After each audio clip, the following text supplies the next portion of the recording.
Hello friends, welcome to day one vlog of my solo trip to Kozhikode. Right now ഞാൻ കോഴിക്കോട് ചെന്നിറങ്ങി അവിടുത്തെ bus സ്റ്റോപ്പിനടുത്തുള്ള ഒരു കടയിൽ നിന്ന് ചായയും പത്തിരിയും കഴിച്ചാണ്. ആക്ച്വലി എനിക്ക് അവിടുത്തെ വാഷ്റൂം യൂസ് ചെയ്യാൻ വേണ്ടിയിട്ടാണ് ഞാൻ അവിടെ പോയി അത് കഴിച്ചത്. അതിനുശേഷം ഞാൻ പാരഗണിലേക്ക് പോയിട്ട് അവിടുത്തെ സിഗ്നേച്ചർ ബ്രേക്ക്ഫാസ്റ്റ് ആയിട്ടുള്ള ചിക്കൻ സ്റ്റൂവും അപ്പവും കഴിച്ചു. ഓവർനൈറ്റ് ഞാൻ ഒത്തിരി ട്രാവൽ ചെയ്ത് വന്നതുകൊണ്ട് തന്നെ എനിക്ക് ആ ബ്രേക്ക്ഫാസ്റ്റ് അത്ര എൻജോയ് ചെയ്യാനുള്ള ഒരു ഇതിലല്ലായിരുന്നു. ഇച്ചിരി ഉറക്കമൊക്കെ വന്നിരിക്കുന്ന സമയമായിരുന്നു. പിന്നെ ഞാൻ നേരത്തെ കുറച്ച് ഏർലി ആയിട്ട് തന്നെ ഞാൻ ബുക്ക് ചെയ്ത ഹോട്ടലിലേക്ക് പോയി അവിടെ ചെക്ക് ഇൻ ചെയ്തു. അഡീഷണൽ പേയ്മെൻറ്റ് കൊടുക്കേണ്ടി വന്നു. പിന്നെ ഞാൻ അന്ന് അവിടെ ബ്രേക്ക്ഫാസ്റ്റ് അവർ പ്രൊവൈഡ് ചെയ്തതുകൊണ്ട് ജസ്റ്റ് കട്ട് ഫ്രൂട്ട്സും വാട്ടർ മെലൺ ജ്യൂസും ബ്രെഡും ജാമും എല്ലാം കഴിച്ചതിന് ശേഷം ഒരു 1-2 മണിക്കൂർ സുഖമായിട്ട് കിടന്നുറങ്ങി. അതിന് ശേഷം ഞാൻ എഴുന്നേറ്റ് ഡ്രസ്സ് ചെയ്ത് റെഡിയായി ലഞ്ച് കഴിക്കാൻ വേണ്ടി റഹ്മത്ത് ഹോട്ടലിലേക്ക് പോകാൻ തീരുമാനിച്ചു. റഹ്മത്ത് ഹോട്ടലിൻ്റെ ഒറിജിനൽ ഹോട്ടലിലേക്കാണ് ഞാൻ പോകാൻ തീരുമാനിച്ചത്. ആദ്യം എന്നെ ഓട്ടോ ചേട്ടൻ അവരുടെ ഒരു ബ്രാഞ്ചിലേക്കാണ് എത്തിച്ചത്.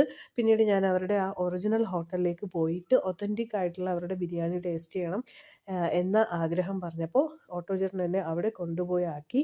അവിടെ നിന്ന് ഞാനൊരു ചിക്കൻ ബിരിയാണിയും ഒരു ഫുൾ ചിക്കൻ ബിരിയാണിയും ഒരു അനാർ ജ്യൂസുമാണ് ഓർഡർ ചെയ്തത്. ഓണസ്റ്റ്ലി സേയിങ് എനിക്ക് അവിടുത്തെ ചിക്കൻ ബിരിയാണിയോട് അത്ര ഭയങ്കര ഒരു സ്പെഷ്യൽ ടേസ്റ്റായിട്ടൊന്നും തോന്നിയില്ല. ഇതിനേക്കാളും നല്ല ബിരിയാണി തിരുവനന്തപുരത്തെ പല റെസ്റ്റോറൻറ്റ്സിൽ നിന്ന് ഞാൻ കഴിച്ചിട്ടുണ്ട്. അത്രയ്ക്കൊരു ഭയങ്കര നല്ല അഭിപ്രായം പറയാൻ മാത്രമുള്ള ഒരു ബിരിയാണിയായിട്ട് എനിക്ക് ഓണസ്റ്റ്ലി തോന്നിയില്ല. അത് നിങ്ങൾക്ക് എൻ്റെ മുഖം കാണുമ്പോൾ തന്നെ മനസ്സിലാവും എന്നാണ് വിചാരിക്കുന്നത്. I am not that much satisfied in this biryani. എനിക്ക് മനസ്സിലാക്കാൻ കഴിഞ്ഞത് Rahmath restaurant is famous for their beef biryani. Since I have red meat allergy I opted for chicken biryani. Anyway ഒരു അനാർ ജ്യൂസും ഫുൾ ചിക്കൻ ബിരിയാണിക്കും കൂടി എനിക്ക് 341 രൂപയാണ് ആയത്.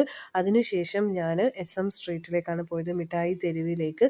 അവിടെ കോഴിക്കോടിൻ്റെ ഒത്തൻറ്റിക് വെറൈറ്റീസ് ആയിട്ടുള്ള പല ഹൽവാസ് ഉണ്ടായിരുന്നു. വെറൈറ്റീസ് ഓഫ് ഹൽവാസ് ഉണ്ടായിരുന്നു. Kunafa halwa, milk and cheese halwa, butter and cheese halwa, പിന്നെ അവിടുത്തെ ഒത്തൻറ്റിക് ആയിട്ടുള്ള കോഴിക്കോടൻ ബ്ലാക്ക് ഹൽവ ഉണ്ടായിരുന്നു. ഞാൻ ഇതെല്ലാം വീട്ടിലേക്കും കൂട്ടുകാർക്കൊക്കെ കൊടുക്കാൻ വേണ്ടി അതെല്ലാം വാങ്ങി ചെറിയ ഷോപ്പിംഗ് എല്ലാം കഴിഞ്ഞതിന് ശേഷം തിരിച്ച് ഹോട്ടലിലേക്ക് വന്ന് വീണ്ടും കുറേ റെസ്റ്റ് എടുത്ത് അതിന് ശേഷം ഈവനിങ് ഡിന്നർ കഴിക്കാനായിട്ട് പുറത്തേക്ക് ഇറങ്ങി. നല്ല മഴയുള്ളത് കാരണം ഞാൻ അധിക ദൂരത്തേക്കൊന്നും പോയില്ല.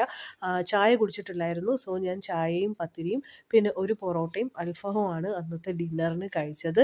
ടോപ്പ് ഫോം എന്ന് പറഞ്ഞ റെസ്റ്റോറൻറ്റിലായിരുന്നു. അപ്പോൾ അത്രയേ ഉള്ളൂ ഇന്നത്തെ vlog. See you in next video. Bye by.